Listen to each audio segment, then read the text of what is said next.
She was sitting cross-legged on my kitchen counter, eating cold pasta from a takeaway container, when she said it. The afternoon had started as a favor. She'd knocked at 11:20, phone in hand, already wearing the particular kind of dress that tells you the person inside it has been thinking about this longer than they are admitting. She needed photos for the app. Headshots, she called them, though they were something softer than that. She'd noticed the camera on my bookshelf. She'd always meant to ask, could I help? It would take an hour, maybe less. I said yes before I had considered what yes would require of me. By 5 in the afternoon, the profile was loaded. By 5:15, she had pushed the phone face down across the table. She looked at the counter. Then she looked at me. Forget the app, she said. Take me out. I set the camera down very carefully. My name is Daniel Marsh. I'm 35. I do structural surveys for a mid-sized civil engineering consultancy, the part of the building process that occurs before anything visible or exciting begins. My flat is on the 3rd floor of a converted Victorian terrace that smells, on Sunday mornings, of old plaster and the specific variety of cooking other people do when they have more time than usual. I have one reliable quality. I notice things. I have one corresponding flaw. I do very little with what I notice. Her name was Rowan Calloway. She had moved into the flat directly below mine 14 months earlier. I could approximate the date because she had introduced herself by knocking on my door at midnight to ask whether the noise above her head was something structural, or whether I simply moved differently from how most people walked. She said this with a completely level face. I offered her tea. She came in, drank it, and left 20 minutes later. And somewhere in those 20 minutes, I had stopped finding the situation irritating and started finding her very good company. She was 32. She worked in research coordination for a university department, the part of academic life that makes the visible, celebrated work possible. She wore a dark green cardigan most days, folded over her arm, carried everywhere, and never actually put on. She held her phone too close to her face when she read. She talked to herself, quietly, when she was working something out, a habit she was unaware of and which I had no intention of telling her about, since it was one of the more accurate windows into how her mind moved. Once, passing her door in the shared hallway, I'd heard her give herself a small piece of practical advice in a voice calibrated for no audience at all. I had gone upstairs and thought about that for longer than made any sensible claim on my time. The arrangement between us, every conversation stopped just short of something. We were both aware of this. Neither of us had introduced it into evidence. It was a Saturday in late October when she knocked. 3 taps, the third slightly firmer than the others. I knew that knock by then. The morning was cold and precise, the kind of October morning that has stopped negotiating, the light thin and brass colored through the windows, the air outside carrying that particular edge that makes the people indoors aware they are specifically, deliberately indoors. I had a survey report open on my desk. I was not approaching it with any urgency. She was wearing a dress I hadn't seen before. Deep navy, narrow collar. The kind of thing that reads as simple until you register the thought behind it. The green cardigan was draped over her arm.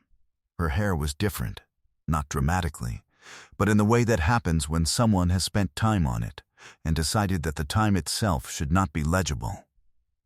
She held up her phone. She needed photos for a dating app. She'd mentioned the app 3 weeks earlier, mentioned it in a way that had landed slightly wrong somewhere in the interior of my afternoon, in a way I had subsequently elected not to examine. She'd noticed the camera on my bookshelf. She'd always meant to ask, could I? It would take an hour, maybe less. I said yes in a voice that sounded entirely reasonable. That was the first slightly dishonest thing I did that day. We used the kitchen for the light. She stood near the window. I held the camera. She found her composure quickly, the way she always did, efficiently and without displayed effort. But something kept surfacing beneath it. A real laugh when I said something that struck her. The way she looked, twice, when she thought I was reviewing a shot and I was actually watching her look at the courtyard below. The way she started a sentence, stopped, looked at me directly, then continued as though the interruption hadn't happened. I noticed all of it. I told myself this was simply what photographers did. Late in the afternoon, I showed her a photograph, a candid, not announced, her mid-laugh, looking at something outside the frame, the cardigan still over her arm. She looked at it for a long moment. "That one," she said. "That's the one I look most like myself in." She turned back to find the light again before I'd answered. I had never seen her fail to wait for an answer. Something in my understanding of the afternoon quietly rearranged itself. By mid-afternoon, I had taken 67 photographs, of which she would need one.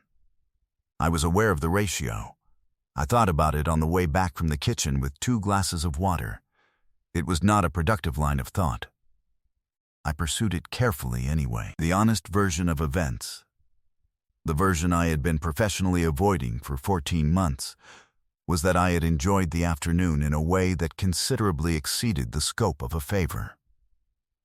She was easy to photograph because she was easy to look at, and I do not mean this in the flattering general sense. I mean there is a particular kind of presence that a camera responds to because the person carrying it is genuinely there, not managing, not performing, not selecting which version of themselves to produce for the occasion, just present. Rowan had always been that. In every conversation we'd had, in every shared inconvenience the building had manufactured for us, in every exchange that had stopped one sentence short of something, she had been entirely, unhelpfully present. I had been noting this fact for 14 months and setting it carefully aside, the way you set a glass on a shelf you've decided not to think about. I handed her the water. She said thank you without looking up from the phone.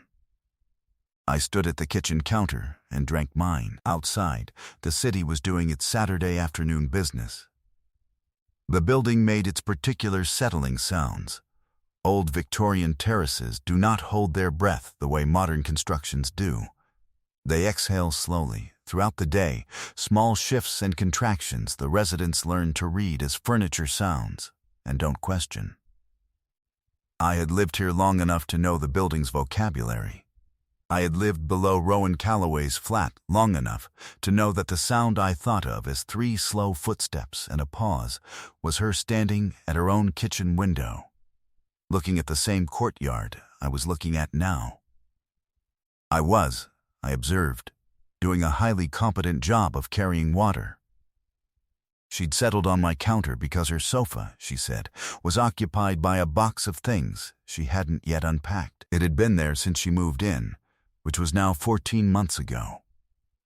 11 months, actually, she said, eating. The sofa and I had a proper arrangement for the first 3. I handed her a fork. You've had the box for 11 months. It's extremely organized. It takes up exactly the right amount of space. She looked at me with a complete absence of irony. I'm not sure I'm staying. She said this about the flat with the regularity and calm of someone who believed it. I had noticed, over those 14 months, that she had since acquired a second set of shelf paper for the kitchen, a spare pair of curtains she hadn't yet put up, and a small cactus she had named and introduced to me by name when I'd admired it in passing. I did not point any of this out. I had no desire to be correct about this particular thing. That was the first item. 3 weeks earlier, I had been in the communal hallway carrying materials from a site visit when her phone, left on the post table while she searched her bag for her keys, had lit up with a message notification. I hadn't tried to read it, but the preview was large. and the sender name sat clearly above the first line, and she had glanced at it. Glanced, not read, and turned back to her bag. The glance was indifferent. Not the kind of indifferent that manages something. The kind that simply isn't interested. People who were pursuing outcomes did not look at notifications that way. I had gone upstairs and filed that in a cabinet I was pretending I wasn't maintaining. That was the second item. 2 Sundays prior, her friend from her university years had visited. A person whose enthusiasm was calibrated for rooms somewhat larger than she usually occupied. I'd come in from an afternoon site visit and passed Rowan's door, which had been left ajar. Not open enough to see anything. Open enough to carry sound into the hallway without difficulty. "I just don't understand," her friend was saying, "why you haven't said anything to him." I had not slowed my pace. I had not technically accelerated it either. I am aware these are not mutually exclusive positions. "Because it would change everything," Rowan said. Her voice was quieter than her friend's. It usually was. "And I like everything." "You like everything except the part where you haven't told him." There was a pause of sufficient length that I reached my own door and let myself in. I stood in my hallway for a moment. My capacity for self-deception, I noted, was proving to be professionally grade, the kind of competence you develop through sustained, determined practice. That was the third item.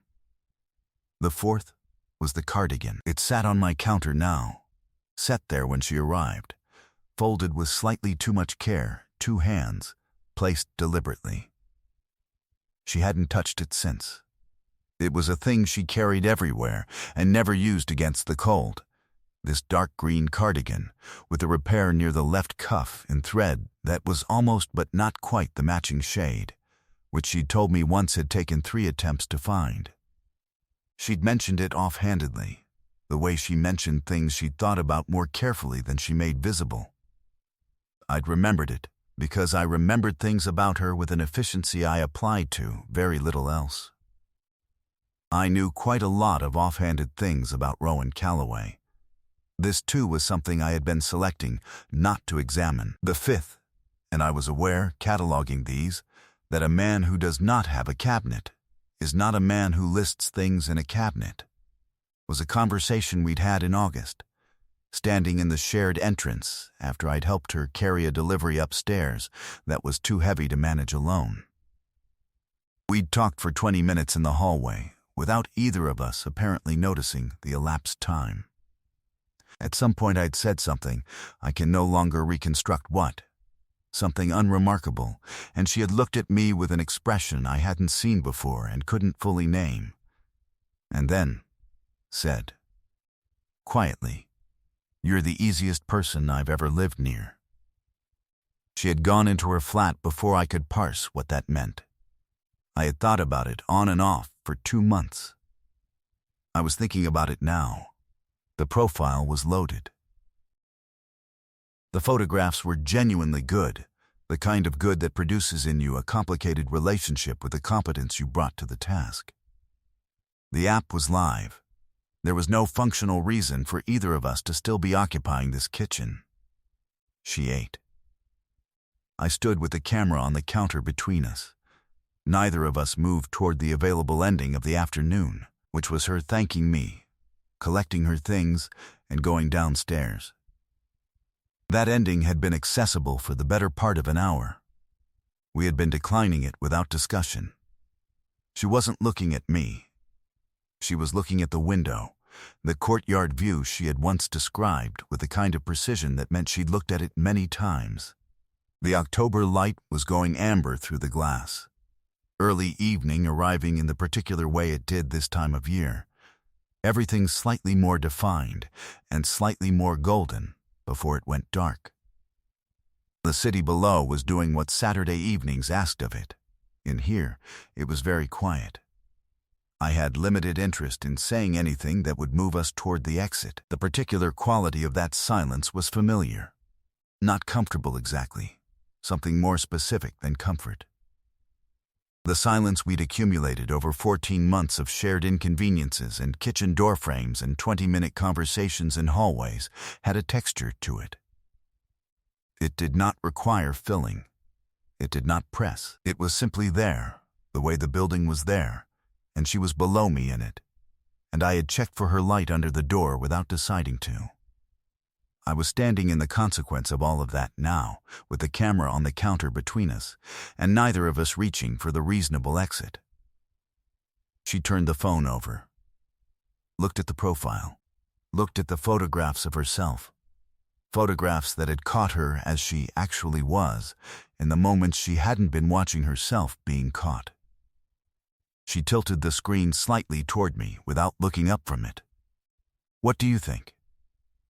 I thought she was going to be immediately, effortlessly good at this. I thought she was going to find someone within the week who was going to have the specific, tremendous luck of knowing her.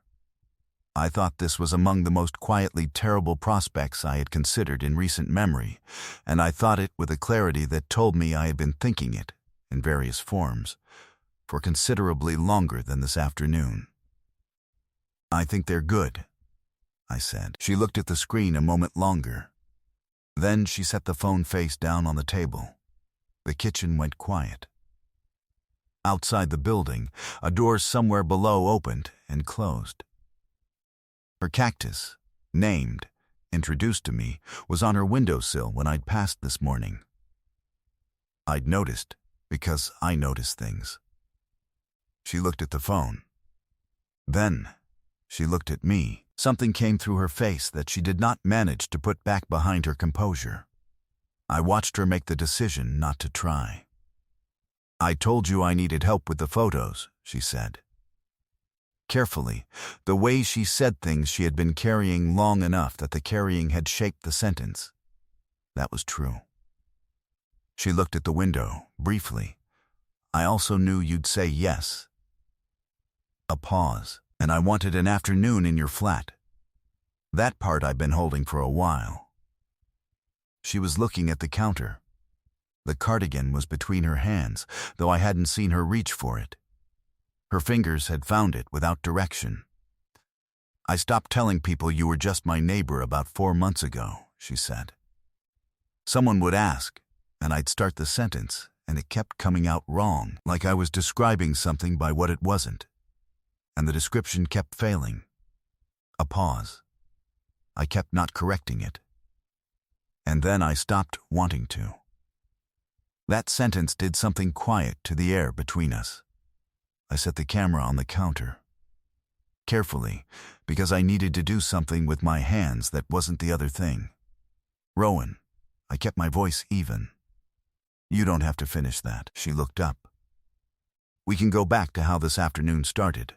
I'll remember today as a favor, a good one, and nothing further will be required of either of us.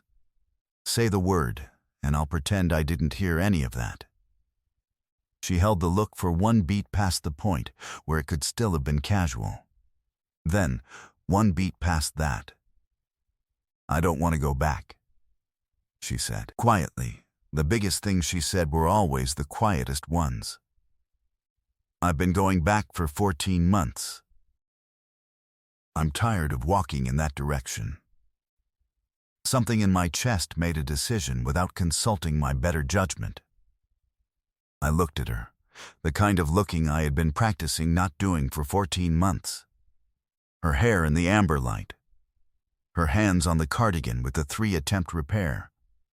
The way she was holding the eye contact with the particular stillness of a person who has decided, deliberately, to stop managing something. "Every piece of news I've had in the past 2 years," I said. "Good news, bad news, the tedious and the significant, there is a version of events, internal, where I tell you first. Before anyone else. Sometimes before I've fully processed it myself. I stopped. I started again. When the Morrison contract came through in February, when the Carver plans were rejected and I had to begin from nothing. The unremarkable things, the things that don't warrant a phone call to anyone." I paused. "You were always the first person in my head." Consistently, for a very long time. I want to be accurate about that. She had gone still.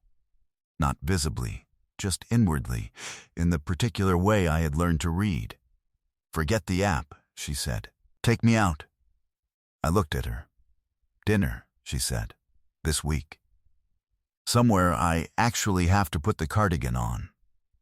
Properly, she glanced at it, then back at me, and the expression on her face was careful and honest and slightly braver than she looked entirely comfortable with, which was the most Rowan thing I had ever seen. Both arms. I was, in that moment, giving sincere consideration to whether the structural elements of this kitchen were load-bearing. I concluded that they probably were. "Yes," I said. It came out with a speed I had not authorized. She laughed, one note higher than she'd aimed for, and she knew it, and she held the eye contact anyway. That decision, the choice to hold it, did something very specific to the remaining architecture of my evening. I reached across the counter. Her hand was still on the cardigan. I put mine over it, carefully. No presumption, just present. She turned her hand over and closed her fingers around mine. We stood like that. From the flat below, directly below, from her flat, a Bluetooth speaker started playing something that had clearly not been curated with this occasion in mind. It was aggressively cheerful. It was also, audibly, written for a very different kind of afternoon than this one. We both looked at the floor. Then, at each other. She started laughing first. The real kind. The one she didn't perform. 6 weeks later, I took her to a restaurant she'd mentioned exactly once, in passing, somewhere she'd been years before and kept meaning to return to. She wore the cardigan, both arms. She told me afterward it had been warmer than she expected. I said I was glad. She said she was too, in the way she said things that carry more weight than their word count. By spring, the box was unpacked. She told me this one evening as though reporting a minor domestic development, standing in my kitchen making tea without looking up. The box itself was recycled. I said that was good. She said yes. The conversation we weren't having fit comfortably inside the one we were. Years later, when people asked how it started, she told it as a story about photographs. I told it as a story about midnight and a cup of tea and someone who thought I walked wrong. We told both versions, depending on who was asking. In every version, the part we agreed on without discussion was this. It had not begun suddenly. It had been happening continuously, at a pace too quiet to interrupt, until the afternoon it ran out of room to be anything other than what it was. Nothing had appeared from nowhere. It had simply stopped being ignored. What would you have done if you'd spent an afternoon helping someone you cared about find someone else, and then they'd looked at you and said, "Forget all of it"? And have you ever stayed quiet about something for so long that finally saying it felt less like a risk and more like a relief? Leave your answer in the comments. If this one stayed with you, a like and a subscribe means I'll keep making them. And I'll see you in the next one.